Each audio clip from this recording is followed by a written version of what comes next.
하나님께 주는 말씀 요한복음 21장 1절부터 14절입니다. 신약성경 185쪽입니다. 요한복음 21장 1절부터 14절입니다. 그 후에 예수께서 디베랴 호수에서 또 제자들에게 자기를 나타내셨으니 나타내신 일은 이러하니라. 시몬 베드로와 디두모라 하는 도마와 갈릴리 가나 사람 나다나엘과 세베대의 아들들과 또 다른 제자 둘이 함께 있더니 시몬 베드로가 나는 물고기 잡으러 가노라 하니 그들이 우리도 함께 가겠다 하고 나가서 배에 올랐으나 그날 밤에 아무것도 잡지 못하였더니 날이 새어갈 때 예수께서 바닷가에 서셨으나 제자들이 예수이신 줄 알지 못하는지라. 예수께서 이르시되 얘들아 너희에게 고기가 있느냐 대답하되 없나이다. 이르시되 그물을 배 오른편에 던지라. 그리하면 잡으리라 하시니 이에 던졌더니 물고기가 많아 그물을 들 수 없더라. 예수께서 사랑하시는 그 제자가 베드로에게 이르되 주님이시라 하니 시몬 베드로가 벗고 있다가 주님이라 하시는 말을 듣고 겉옷을 두른 후에 바다로 뛰어내리더라. 다른 제자들은 육지에서 거리가 불과 한 50칸쯤 되므로 작은 배를 타고 물고기 든 그물을 끌고 와서 육지에 올라와 보니 숯불이 있는데 그 위에 생선이 놓였고 떡도 있더라. 예수께서 이르시되 지금 잡은 생선을 좀 가져오라 하시니 시몬 베드로가 올라가서 그물을 육지에 끌어올리니 가득히 찬 큰 물고기가 153마리라.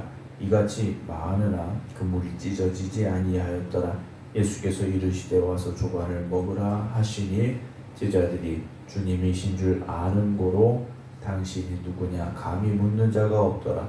예수께서 가셔서 떡을 가져다가 그들에게 주시고 생선도 그와 같이 하시니라. 이것은 예수께서 죽은 자 가운데서 살아나신 후에 세 번째로 제자들에게 나타나신 것이라. 아멘. 할렐루야. 요한복음 말씀 오늘 그리고 내일까지 나누면 말씀이 이제 마무리되게 되는데요. 요한복음 1장에서부터 어제 이제 20장까지의 말씀을 보게 되면 왜 요한이 이 요한복음을 기록할 수밖에 없었는가에 대한 내용들을 어느 정도 이제 알게 되었고요. 내용상으로 보면 사실 어제 20장 31절에서 요한복음의 전체적인 내용은 정리가 됩니다. 그리고 이제 21장은 요한복음의 어떤 사도 요한이 기록하고자 했던 그 원래의 목적 이외에 또 한 가지 어떤 사건을 우리에게 부연해서 기록하고 또 설명해주고 있다라는 느낌을 가지게 되는데요. 오늘 21장 1절 보게 되면 그 후에 두 번째 제자들에게 나타나셔서 도마에게도 주님을 보여주셨고 보지 못하고 믿는 자들이 복되도다 하신 그 일 이후에 예수님께서 디베랴 호수에서 또 제자들에게 자기를 나타내셨다 하면서 오늘 본문에 이 사건을 기록을 하고 있습니다. 디베랴 호수는 갈릴리 호수의 또 다른 이름입니다. 당시 로마의 황제였던 티베리우스라는 황제에게 헌납하는 의미로 이제 디베랴라는 이름을 덧붙였던 사건이 있었는데 어쨌든 디베랴 호수도 갈릴리 호수라 이렇게 보시면 됩니다. 거기에 이제 2절 보게 되면 시몬 베드로 그리고 디두모라 하는 도마 갈릴리 가나 사람 나다나엘 그리고 세베대의 아들들 또 다른 제자 둘이 함께 있더니 이들은 아마도 주님께서 갈릴리로 가서 그들을 만나시겠다 하신 말씀을 따라서 갈릴리로 먼저 간 것 같은데 3절에 시몬 베드로가 문득 이런 말을 합니다. 나는 물고기 잡으러 가노라 그랬더니 다른 제자들도 특별히 사실 할 일이 없는 그런 상황입니다. 주님을 기다리는 그런 상황인데 우리도 같이 가자 하고 배에 타게 됩니다. 그래서 그 당시 어부들이 물고기를 잡던 시간에 따라서 해가 질 때 아마 나갔던 것 같습니다. 근데 밤새도록 그물을 던졌는데 아무것도 잡지 못했다 라고 되어 있습니다. 베드로가 그물을 던진 지 3년이라는 시간이 훌쩍 지났기 때문에 우리가 흔히 말하는 이제 감이 떨어졌다, 이제는 예전 같지 않다 라고도 말할 수 있겠지만, 어쨌든 아무것도 잡지 못했던 그런 상황 속에서 주님이 찾아오셨습니다. 4절에 날이 새어갈 때 예수께서 바닷가에 서셨으나 제자들이 예수님이 주를 알지 못했다라고 되어 있습니다. 거리가 한 90m 이상 떨어져 있었기 때문에 라고도 볼 수 있고, 아직도 날이 좀 밝지 않았기 때문이다 라고도 할 수 있고, 부활하신 주님의 모습은 예전의 모습과는 조금 달랐을 것이다 라고도 볼 수 있고, 여러 가지 상황 속에서 제자들은 예수님이 오셨지만 아직 알지 못하고 있고, 아무래도 그들은 밤새도록 그물을 던졌지만 고기를 잡지 못한 어떤 실망감, 또 피곤함, 이런 것들이 있었으리라 생각을 할 수 있습니다. 그 상황에서 예수님께서 5절에 제자들을 부르십니다. 얘들아, 너희에게 고기가 있느냐? 이렇게 조용히 얘기하진 않으셨겠죠. 거리가 있으니까 막 크게 소리를 내셨을 것 같습니다. 근데 제자들의 대답은 뭡니까? 없습니다 했어요. 우리가 밤새 그물을 던졌는데 없습니다. 베드로는 이 갈릴리 호수에서 잔뼈가 굵은 어부였지 않습니까? 아무리 고기를 못 잡는다 해도 한 마리도 못 잡는 건 이해가 되지 않는 상황이었습니다. 베드로가 가지고 있는 경험이나 어떤 실력, 또는 그 배에 타고 있었던 여러 명의 사람들의 숫자, 사실 뭐라도 잡을 수 있는, 그리고 뭐라도 잡아야만 됐던 그런 상황이라 할 수 있겠죠. 그런데 그들은 한 마리도 잡지 못했습니다.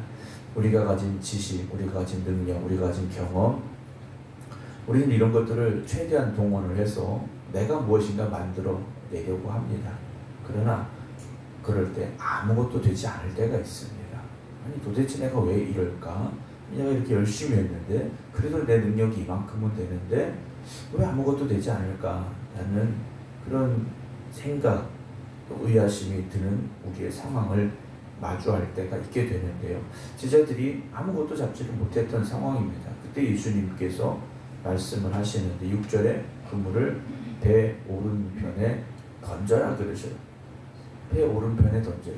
지금까지 이들이 그러면 왼쪽 편에만 그물을 던졌을까? 그랬을 수도 있겠죠. 배의 구조상 왼쪽으로만 던졌을 수도 있습니다. 그러나 그것이 중요한 것이 아니라 오른편에 던지라는 주님의 말씀에 순종하느냐 순종하지 않느냐의 문제라는 거죠. 이제는 왼쪽이냐 오른쪽이냐가 아니라 주님의 말씀이라는 겁니다. 주님의 말씀이 배 앞으로 던져라, 아니면 배 뒤편으로 던져라, 어떤 말씀이든지 그대로 순종하면 잡을 수 있다라는 말씀인 거죠. 우리의 상식으로 왼쪽에만 던졌겠다, 뒤에만 던졌겠다, 그 문제가 아니라는 겁니다. 지금까지 어떤 방법을 썼든지 이제는 그것이 아니라 우리의 생각, 우리의 능력, 우리의 지식, 우리의 경험이 아니라 이제는 오로지 주님의 말씀에만 순종하라 하는 것이죠. 여러분, 주님의 말씀에만 순종하시기 바랍니다. 오른편에 던져라. 그러면 잡으리라 하셨어요.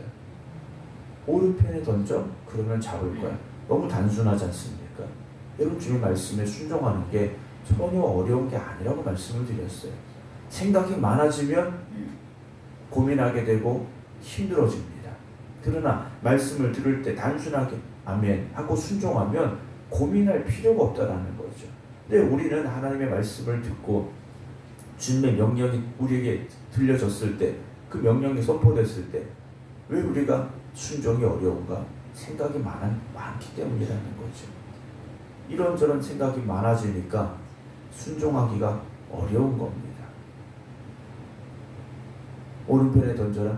그럼 왜 오른편에 던져야 될까? 우리가 지금까지 왼편에만 던졌던 것일까? 지금 이 시간에 던져야 될까? 여러 가지 생각을 할 수 있겠죠. 그러나 주님은 던져, 그러면 잡는다 하신 거지 않습니까? 오늘 우리에게도 똑같이 말씀하실 겁니다. 순종해라, 그러면 된다. 여러분, 주님의 말씀에 순종해야 됩니다. 그래서 이에 어떻게 합니까? 던졌더니 상황이 정말 간단합니다. 그물을 고기를 잡았느냐? 못 잡았습니다. 그물을 배 오른편에 던져? 그러면 잡으리라? 이에 던졌더니 결과는 어떻습니까? 물고기가 많아 그물을 들 수 없을 정도였다 라고 기록을 합니다. 그 물고기의 숫자가 11절에 보게 되면 153마리라 되어 있습니다. 물론 153마리라는 숫자가 중요한 건 아닙니다. 그 그물로 잡을 수 있는, 찢어지기 직전까지 잡을 수 있었던 가장 많은 숫자의 물고기가 아닐까. 근데 이 물고기를 보면 작은 물고기가 아니었다, 큰 물고기였다 라고 되어 있습니다. 보통 물고기를 잡으면 큰 거 작은 거 섞여 있게 마련이지 않습니까? 그런데 이번 그물 안에는 큰 물고기만 153마리가 있었다라는 거죠. 물론 그물이 더 컸다면 200마리도 될 수 있고, 그물이 좀 작았다면 100마리일 수 있겠죠. 꼭 153마리여야 된다라는 말씀은 아닙니다. 그 그물이 잡을 수 있는 최고의 양을 아마 잡았던 것이다 라고 우리는 볼 수 있을 것 같습니다. 여러분, 이들이 한번 말씀을 들었고 말씀에 순종했고 그랬더니 결과가 이렇게 풍성한 이 어획량으로 나타나게 됐다라는 거죠. 오늘 우리가 하루하루 살아가면서 하나님의 말씀에 순종한다는 것이 무엇인가, 여러분 고민하지 마시고 그저 그대로 한번 해보시기 바랍니다. 7절 보면 예수께서 사랑하시는 그 제자가, 오늘 요한복음을 기록한 사도 요한인데 베드로에게 말합니다. 주님이시다 그래요. 주님이시다. 사도 요한이 아마 가장 먼저 이 말씀을 하신 분이 누구인가를 이제 알아챈 것 같습니다. 그래서 베드로에게 주님이시다 그랬어요. 요한이 말했던 주님이시다 라는 이 말이 베드로에게는 어떻게 들렸을까 한번 생각을 해봅니다. 주님이시다. 그때 시몬 베드로가 물고기를 잡는 상황이었기 때문에 아마 겉옷을 벗고 있었던 것 같습니다. 그런데 주님이라 하는 말을 듣고 오히려 겉옷을 두르고 바다로 뛰어내렸다라고 되어 있어요. 수영하기에는 겉옷을 벗는 게 더 나을 수 있었으리라 생각을 하죠. 이 당시의 어부들은 요즘처럼 물고기 잡는 방법이라든가 기구들이 편치 않았기 때문에 물속에 들어갔다 나왔다 하는 일들이 비일비재했다라고 전해지고는 있습니다.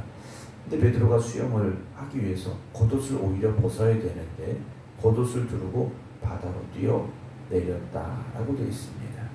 그러면 베드로가 예수님 계신 곳까지 어떻게 갔을까? 여러분들 생각을 해보셨습니까? 보통 그냥 수영을 했겠지라고 생각을 하죠. 근데 성경을 말씀 보게 되면 베드로가 겉옷을 두른 후에 바다로 뛰어내렸다라고 되어 있는데 예수님이 있는 곳까지 얼마나 어떻게 어떤 시간에 갔을까? 사실 정확하게 기록이 되어져 있지는 않습니다. 예전처럼 무리를 달려서 갔을까? 라는 생각도 한번 해보게 되고요. 또 수영을 해서 갔을까? 라는 생각도 해보게 됩니다.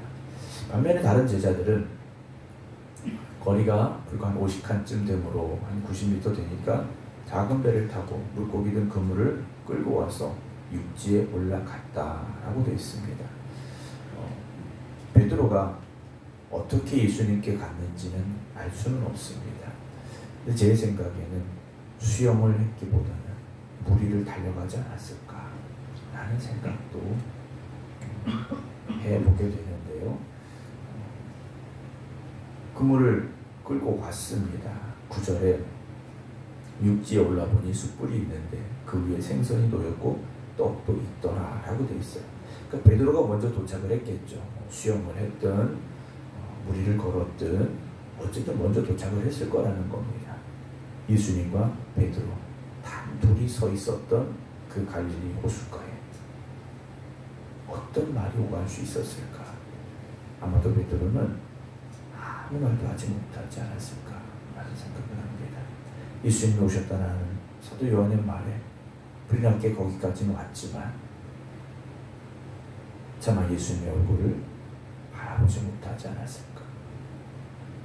쉽게 말 한마디 꺼낼 수 없지 않았을까? 조용히 타오르는 숯불만이 예수님과 베드로 사이에 있지 않았을까? 베드로는 그 숯불을 보며 어떤 생각을 했겠습니까? 예수님이 붙잡혀 끌려가신 그날 밤 모닥불 옆에 불을 쬐고 있던 자신의 모습이 생각났겠죠. 나는 어떤 사람일까? 나는 정말 주님의 제자일까? 그럼에도 불구하고 주님이 나를 다시 찾아오셨는데 나는 어떤 사람일까? 여러분, 오늘 우리는 한번 우리 자신은 어떤 사람들일까? 나는 어떤 믿음을 가지고 살고 있을까? 돌아볼 수 있는 사순절 되기를 주님의 이름으로 부탁드립니다.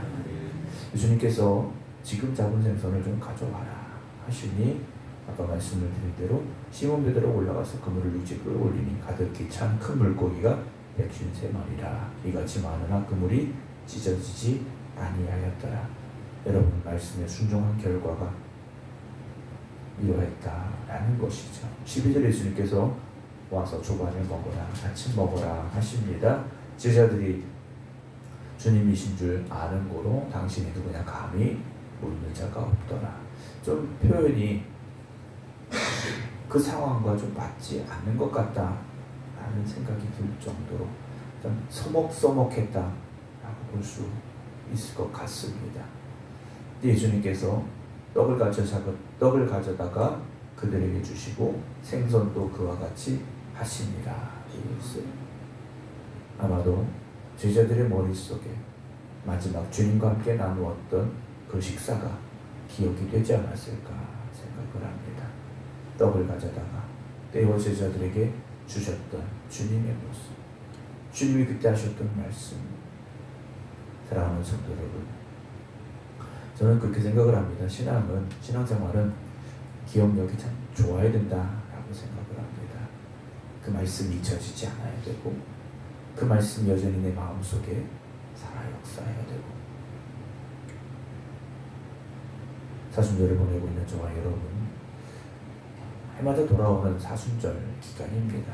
또 해마다 돌아오는 고난주간일 것이고 부활주일이겠지만 우리가 다시 한번 지난 1년 동안의 삶을 뒤돌아보면서 내가 정말 주님과 함께하는 삶을 살아왔는지, 아니면 주님을 모른다고 부인하고 저주했던 베드로 같은 삶을 살았는지, 십자가 앞에서 끝까지 주님 곁에 서지 못하고 도망쳤던 제자들의 모습은 아니었는지, 주님의 부활이 믿어지지 않았고 의심했던 도마와 같진 않았는지, 우리 한번 내 자신을 돌아보면서 정말 주님 앞에 다시금 바로 서기를 원합니다. 내가 주님의 말씀에 온전히 순종하게 하여 주시옵시고 주님 주신 사명을 온전히 감당하며 충성하는 주님의 일꾼이 되게 하여 주시옵소서. 그런 고백과 또 결단이 우리에게 있게 되기를 주님의 이름으로 축원합니다. 기도하겠습니다. 부활의 주님을 만난 제자들입니다.